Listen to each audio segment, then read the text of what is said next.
Alessandra. I am 28 years old and I love three things: London, rom-coms, and unavailable men.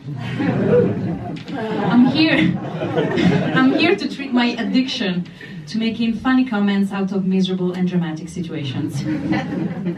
But I'm also Italian, so I thought I'd bring a stereotypical Italian persona on stage, complaining about all the food crime I've seen here, like, pineapple on pizza, cappuccino past 11 a.m., and Parmigiano on fish. Don't do that.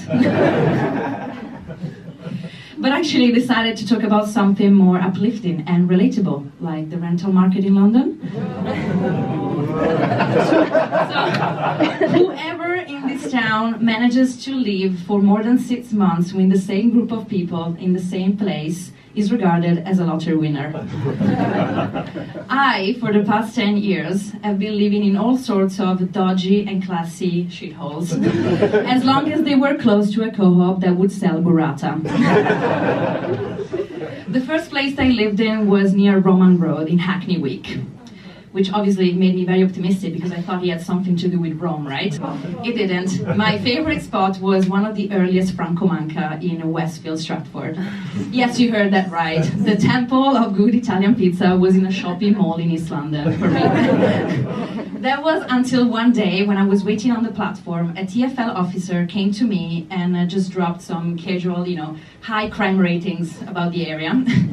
That's when I thought, well, what chances do I have of escaping any crime if I have to wait for the next overground train? I guess it was time to leave. For me, I mean, not the overground train, which obviously had yet to arrive. Then it was time for a cozy cupboard, let's call it room, in Shepherd's Bush. So cozy that a mouse wanted to join me, and the landlord accused me of attracting the mouse with my lasagna in the fridge. I don't know till this day if that was a veiled criticism or compliment about my cooking, but I won't respond to it. Then I moved south of the river. After a couple of mold and broken boilers in the winter kind of problems, I settled in a decent flat. I can't say I had the same flatmate for more than 6 months, but I can definitely consider myself part of the furniture, especially when I have to write one of those friendly bio about myself on Spare Room. For example, friendly human being running on takeaways and aggressive skincare products, often goes out on Tinder dates and comes home crying, swearing to retire to a monastery. Non-smoker, by the way.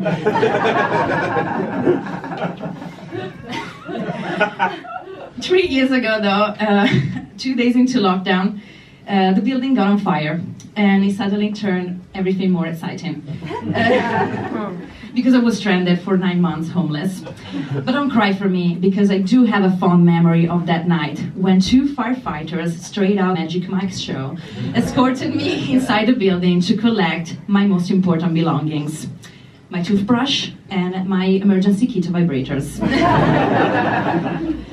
That could have quickly turned into a rom-com scene or a French erotic movie. But who knows, because guess what? They were also unavailable. Or maybe just on duty, I don't know. Anyway, that wasn't even the worst part, living in a highly flammable building. But then my neighbors decided to set up a WhatsApp group of the building. One of them just decided to burst into the group and threatening to sue everyone from the management. The chat quickly became a conspiracy fest, where everybody was threatening to sue everyone, basically, fueled by unemployed tenants. But don't worry, because that simply ended in a promise of a pub gathering, which of course never happened. Thank God. Now the chat has become a dry chat where people tell other people they have collected their parcels and expect a favor in return. For example, giving them the number of a good cleaner. But nobody does that, because everybody knows that if you know a good and reliable cleaner in London, you hold on to their number and don't share it with absolutely anyone. Occasionally they post pictures of litter in the staircase. I mean, they just did it this morning, 1 hour ago. I checked it, so it's true. And they get suspicious when somebody suspicious enters through the front door and they start acting like Poirot on the group chat. I mean, who wants to go to the pub with these people, seriously? I don't. Anyway, finally, a week ago, I found a nice flatmate from Spare Room who enjoys watching When Harry Met Sally and requested for her own personal cupboard of vibrators inside the flat, to which I agreed. My charming, unavailable neighbor came to me and asked me, "Did you put her on the chat?" And I said, maybe when the building will be flooded. Thank you so much.